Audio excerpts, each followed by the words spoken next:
Before the main actors took part in an audition, before a set was built, and even before a film reel was inserted in a camera, there was Ralph McQuarrie's Concepts. Thanks to his illustrations, George Lucas was able to convince the executives of the 20th Century Fox to produce the first film of the saga. Today, we review a Gentle Giant Ltd. Stormtrooper statue inspired by Ralph McQuarrie's concept arts. My name is Dominic, aka Lord Doom, and you're watching Star Wars Artifacts.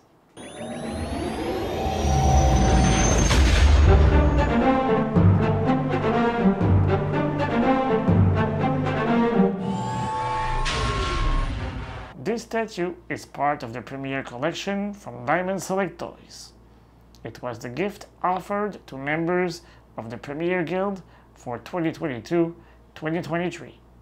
For this reason, it is limited to an edition of 300 pieces. If you wish to acquire it, you'll have to turn to the secondary market.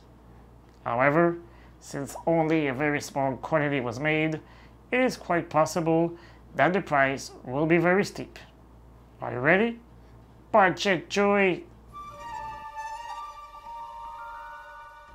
On the front of the box, there is an image of the statue, and below it, we can read Stormtrooper Concept 1/7 scale statue.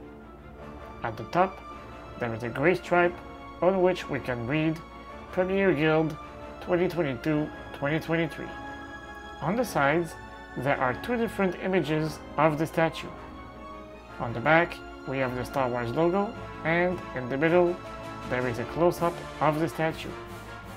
The little paragraph at the bottom is identical to the one on the box of the Stormtrooper half-scale bust that I already reviewed. So, click on the link on the upper right corner of the video if you are curious.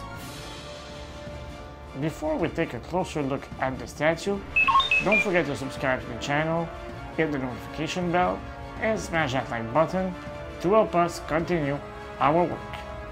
You can also follow us on the main social media at SW Artefacts. By doing so, you'll have the chance to win one of those two Legends in 3 Dimensions half-scale busts offered by Gentle Giant Ltd. As it is the case for the statues of this series, it is made of resin. It is 11 inches tall if we include the base. It has a width of 8 inches, including the base, and a depth of 9.5 inches if we include the lightsaber blade. It weighs about 2 pounds. It was sculpted by our friend Joe Mena. The statue comes in 6 separate pieces. Please note that the statue is already attached to the base. We also have 2 sets of arms and 1 translucent lightsaber blade. Let's start with the lightsaber and shield option.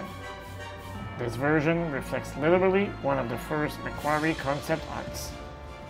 The posture allows us to notice all the details of the armor. If we begin with the helmet, we can clearly see how he inspired the production of the final version. Even if they are different, the gray teeth are present. Below them, there are also the 2 air intake filters. The lenses are black, and it is pretty much obvious that the soldier's vision would have been much better if they had kept this design. On the sides, there is a small shape that was recycled when the First Order Stormtrooper helmet was made. The back of the helmet is much more detailed than the final version. The removal of those details was probably caused by the lack of budget Lucas had to produce the movie, but I really like McQuarrie's version. The front of the armor looks, for the most part, like the final version. We can see the same for the belt, as well as for the portion covering the thighs and the boots. The main difference can be seen on the knees. The blaster in the holster attached to the belt clearly went through great modification. The armor covering the forearms was kept pretty much intact. The grid looks a lot like what can be seen in the movie.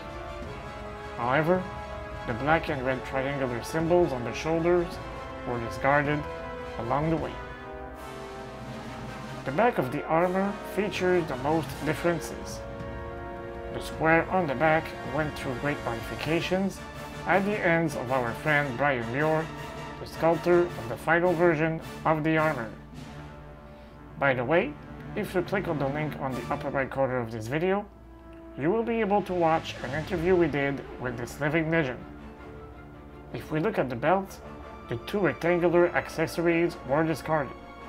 However, the cylindrical thermal detonator survived the cut. The grey body glove was eventually replaced by a black one, which reflected more the skeletal look desired by Lucas. We had to wait for the sequels to see stormtroopers equipped with shields.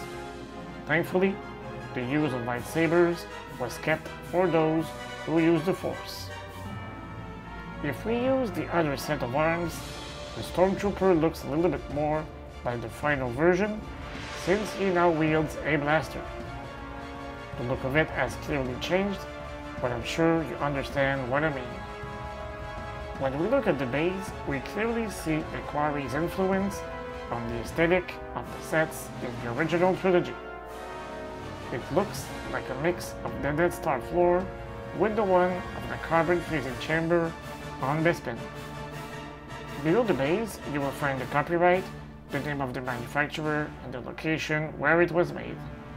You will also see the number of the piece. In this case, I have number 61. Each statue of the series is accompanied with a certificate of authenticity. On the certificate, we see once more the number of the piece. I've always been a big fan of Ralph McQuarrie's concept arts, so I was very happy when Gentle Giant Ltd announced they were making statue versions. The sculpting work reflects very well those concepts and how the stormtroopers could have looked. Don't miss next week's video, because I will review the Darth Vader concept statue. In the meantime, I would like to thank Gentle Giant Ltd for sending me this statue for review purposes. What do you think of this statue? Do you like Ralph McQuarrie's concept arts? Let me know in the comment section. If you had a great time watching this video, please consider giving us a super thanks. This will allow us to continue offering you new content on a regular basis. I'll see you soon for another review, and until then, may the Force be with you always.